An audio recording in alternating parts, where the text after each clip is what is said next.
Hidup kita tanpa Tuhan selalu terancam. Hidup kita tanpa Tuhan selalu diincar oleh kuasa kegelapan. Hidup kita tanpa Tuhan akan selalu diintimidasi oleh kegelapan. Bukan Tuhan yang mengintimidasimu, bukan Tuhan yang menghancurkanmu, bukan Tuhan yang merusakmu, tetapi dari ayat ini kita belajar ada iblis yang selalu mengejarmu. Tapi banyak orang gak sadar, makanya Alkitab mencatat yang pertama, sadar. Sadar itu penting. Ada beberapa orang Kristen ibadah tapi gak sadar bahwa kita berada di lingkungan di mana iblis selalu mencari celah untuk menghancurkanmu. Catat baik-baik. Iblis akan selalu mencari celah untuk merusak hidupmu, untuk merusak pekerjaanmu, untuk merusak berkat Tuhan yang ada di dalam dirimu. Makanya Alkitab mencatat sadar. Kalau nggak sadar jadi bulan-bulanan.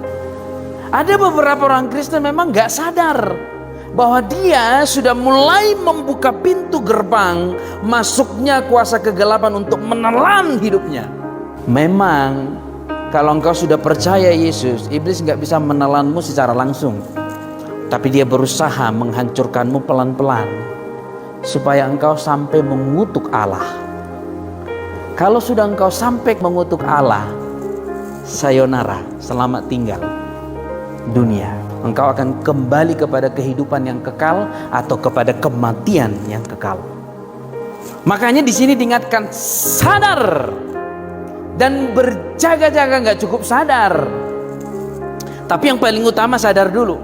Kalau sudah sadar diri, barulah bisa berjaga-jaga. Kalau sudah sadar kita menjauh dari Tuhan, kalau kita sudah sadar hubungan kita dengan Tuhan sudah mulai ada jarak, barulah kita bisa berjaga-jaga untuk kembali kepada Tuhan. Tapi kadang orang Kristen gak menyadari ini. Salah satu contoh Ayub.